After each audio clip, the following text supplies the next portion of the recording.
Welcome, my friends, to my channel. I'm Bonnie, and this is Bonnie's Fluid Creations. I am about to pour over this 16 by 20 canvas that it's an older canvas. I always tape the backs just to let you know and put my jumbo giant push pins in there. That's easily adjustable to me, just to make sure everything's level. But today what I'm going to be doing is a crazy Dutch pour. I poured one of these the other night and the results were halfway decent. I've been kind of working on this. This might be my third one that I've done, perhaps. This is a bit bigger canvas, but we'll see how it goes. The colors I'm going to be using, this is a Dioxazine Violet by SoHo Urban Artists. And then we have I believe this is an Amsterdam, and it's an ultramarine blue, very bright blue. Next we have by Golden, the Prussian blue. And also by Golden, this is their Turquoise. Nice deep turquoise. And then one of my favorite colors I like to use lately is Holbein's Luminous Violet. This brings such a huge pop of color. If you've seen my last video, you'll know that I fell in love with that several pourings ago. And then we have Amsterdam Deep Gold. I'll be putting some of that in there. Now I'm using up some drippings from a formerly scraped canvas. I used these drippings on my last pour. It turned out to be kind of a very pale lavender color. And this is by Lukas Crill. What is the name of this paint? Oh, I can't, it'll come to me in a second, but I've lightened it up just slightly by adding some Amsterdam titanium white to that. And I believe the name of that is Steel Blue. That's right, Steel Blue by Lukas Crill. And then I have some Amsterdam titanium white. I'm going to drizzle over it, see how that goes. So my whole thing is I'm going to just pour probably at an angle, blow the color out, put some base down, do some Dutch pour over that. We'll see how all that turns out. So in the meantime, I'm going to start layering my colors, and let's just get to pouring. A little bit of tunes there. I'm hoping I have enough paint. We'll see. Okay, let's see. Maybe this way.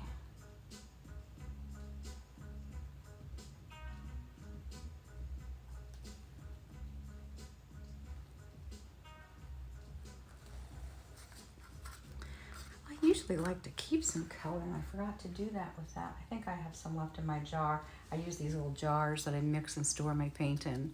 They're wonderful. I get them off Amazon. This is the 4 ounce.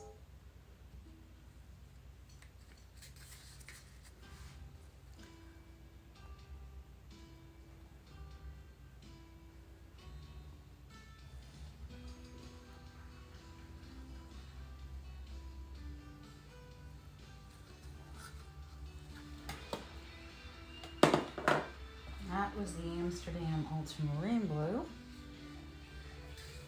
This is Golden Phthalo Blue.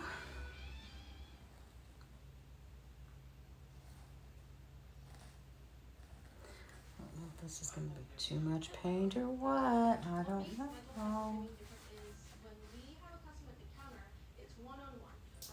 What is that noise? Okay. Here is Golden's Turquoise. Yeah, this is a lot of paint.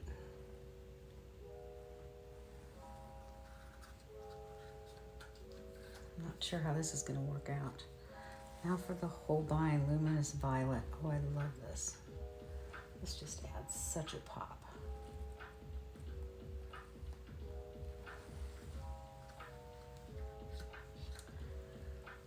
And now for some of the golds. I don't want this to take over, so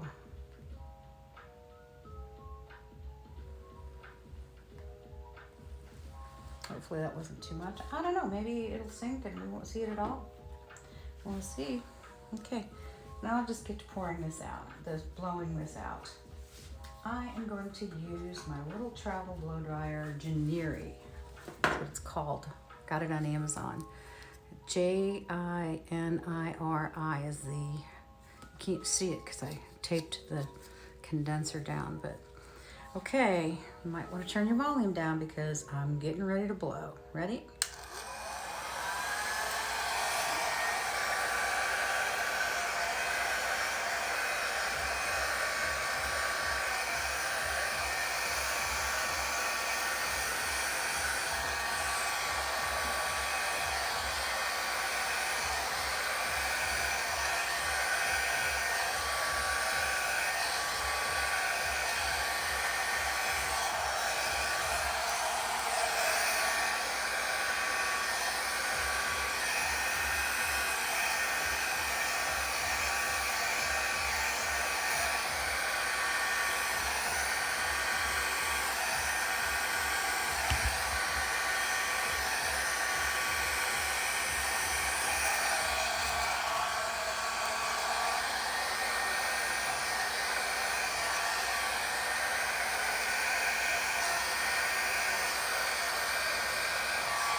Do is I'm going to lay down some base paint.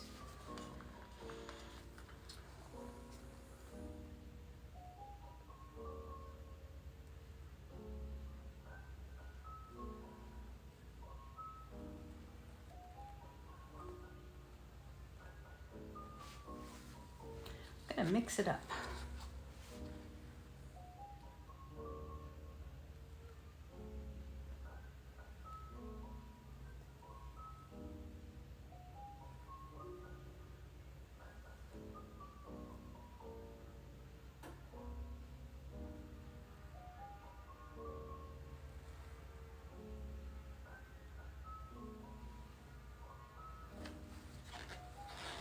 You know, one thing that I didn't do is I didn't add this, forgot to do that with my little titanium white. I meant to do that down here. That really does brighten it up a little bit, but I don't know if it's gonna work out bad or not now if I do that. Let's blow some paint around. Here we go.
stand back, take a little look at that. Let's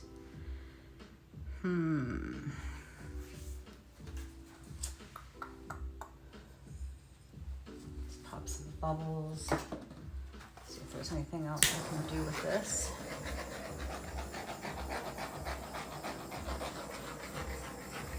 Got some really deep colors down here in this corner.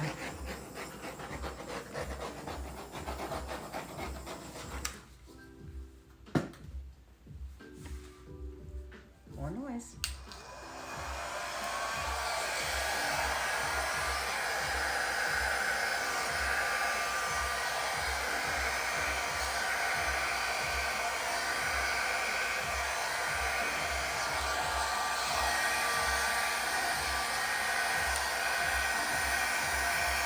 Some of that violet down in there.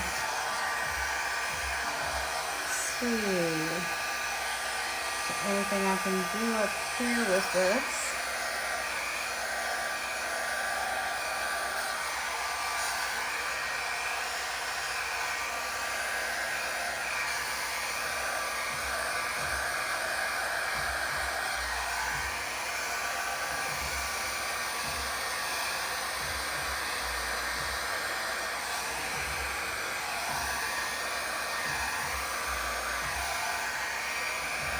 Kind of softens it out.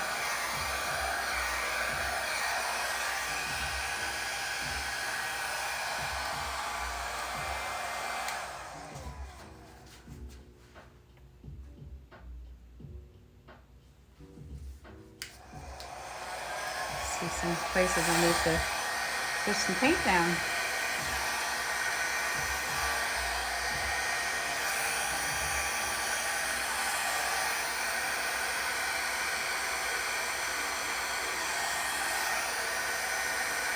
Get down in there and it makes some beautiful little lacing and cells when you get down in the paint.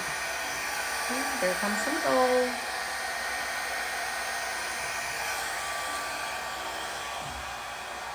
See some gold popping through there. I love that luminous violet. This is a little bit not what I was wanting up here.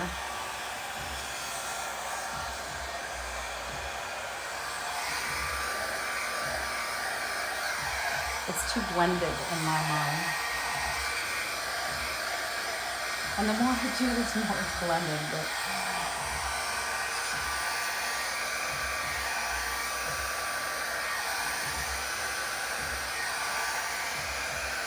maybe if I just keep trying to work it up there.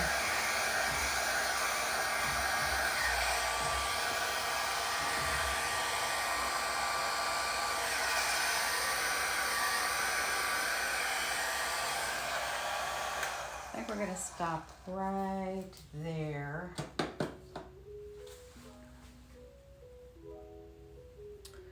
Take a look at it. Pop some more bubbles.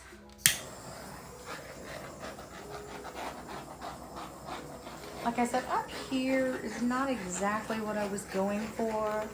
I wanted to go more of the nice, easy Dutch pour blow, but right now it's so beautiful down here. I love it. Do I have a gooey in there? Let me see something here. Looks like I got something in there. I don't know. Yeah, I do. Oh, I hate it when that happens. Okay. Let's get my tweezers. Didn't even see that when I poured that paint. Look at that. Yuck. Where'd you come from, little man? Okay, anything else in there? Hiding out. Made illustration in the paint, but is that another one? Yep, got another one. Oh my goodness me. My goodness. It was in my paint. Let's see. So I can pick that out. There it goes. Okay. Okay, so we have some really deep colors down in here. That's for darn sure. There's some spots I need to work on, fixing up the corners and the sides. That's typical for this kind of thing. But what I'll do is just take one of my little popsicle sticks and pick up the drippings and fix those to try. Since I've got some on this mat, you just pick them up, fix it. Easy enough to do. And what you're going to want to do, you probably all already know this, is make sure you pull your drips off the bottom. If you don't pull your drips off the bottom, it's going to continue to pull the paint out with it. You don't want that to happen, especially if you've got a composition that you're liking. And again, this is what I call a crazy Dutch pour, and I think I've heard, I started trying to work on something similar to this because I couldn't do Dutch pours very well. I'm having such a problem with Dutch pours that I started getting kind of wild and crazy with them, blowing them everywhere. And then I noticed a couple fantastic YouTube artists. Erica Hughes was for sure one of them, that they are doing what they call chaotic Dutch pours, which is pretty much this right here is inspirational from those. So I'm glad it's a thing, if you know what I mean. Oh my goodness. So yeah, so I'm gonna let you guys rest a bit while I kind of take care of my sides here, and we can see what we're getting, what's gonna pop up. Not happy with this. I'm glad I kind of mixed up that base a little bit to give it a little bit of flow. I might try to pull some lines through to give it some definition. I definitely did that on my last pour. Let me show you how that worked out. And you'll be able to see, it's not totally dry yet, but you'll be able to see that I do like that luminous violet. And I think I pulled too many lines through, but I went ahead and did this pour. A lot of the same colors, as you can see. The gold is a little bit more outstanding with this. But I just went ahead and tucked my finger into some of the paint and just pulled some lines up to give the upper part more definition, because on this one, they totally blended out on me. Yeah, this isn't totally blended out, but it's trying to do something wacky. And I'm gonna try to work with that. Maybe bring some of these turquoise up to give it some lines and definition, but we'll see. We'll see how it goes. And I'll bring you back in for a close-up in just a little bit. Let me work on my touching up my sides, and we'll be back.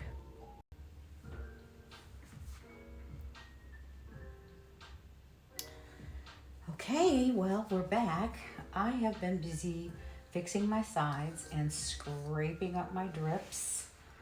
I have a lowly Veffy mat down, and it really helps when you're wanting to save some paint, scrape up the drips, which the base paint that I poured up here was all from previous drips. So yeah, I scraped it all up and reused it, and that's how I got that beautiful lavender color. And now I'm in the process of scraping up the drips from this base, and we'll see what I come up with. It ended up being a very nice little periwinkle kind of blue. This from the bottom is quite dark. It's deep, deep purples, and we'll see what happens with that. I'm not sure. That should be reusable. Yeah. So let's see. Let's take a look at this painting, see what we've got going on. I did add a few bits of definition at the top. I felt it needed something up there, and I'm hoping I didn't do too much. That's me, too much Bonnie. Don't know when to stop. Yeah, so take a look here. We've got a lot of little cells, a lot of little lacing. Down in through here, I've lost the gold. I know that gold fell through because when I took the blow dryer and just kind of like, you know, straight down, I saw some of that gold trying to come through. But it's still going to have some sort of a shimmer to it. When I was putting down my base coat, I remembered that this color, I had added a little touch of the Liquitex iridescent pouring medium to it. So it might even have a tiny bit of shimmer to it. But again, looking at what we've got going on there, it's a pour that I don't exactly hate. I guess part of the reason I like it is that luminous violet, of course. So what I'll do is I will bring you down so you can get a closer look at it. I'll turn off this ring light. You're a little crooked there anyway. I'll turn off this ring light because you got a little bit of a glare going on. And we'll see. We'll take a look-see. Be right back. Okay, let's take a look and see what we got. Now, the one thing that I am going to say is the audio in this video was probably pretty bad, seeing as how I forgot to turn on my microphone. Yeah, so it comes from being a novice at doing this. Look at that beautiful luminous violet. Oh my gosh, isn't that beautiful? It almost gives a 3D effect. I'll have to get me some more Holbein paints anyway. But you can see the beautiful little lacing and pearls. It just reacts so well with the other paints. So this is the lower part. Oh, beautiful. Look at that. Love it. But it is rather dark down here in this area.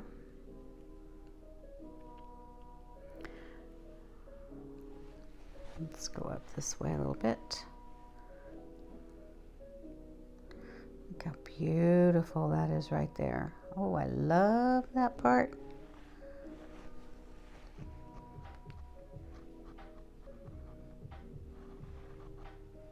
So yeah, like I said, I added a little bit of detail up top just to define it a little bit more. It was too blended and I really thought it needed something up there. So I don't know, you tell me what you think. Should I have left it alone? Is it okay like that? I don't know. So there you have it, folks. And hopefully I'll be able to come back to this and show you the dried results. So many times I'll do one and by the time it dries, it seems like it melts off the canvas. So, and I always scrape my drips off of the side. So I can't blame it totally on the fact that it's running off the canvas. Oh, that is so pretty. Oh my goodness. Okay, so fingers crossed this will dry nice and pretty. Thanks for watching.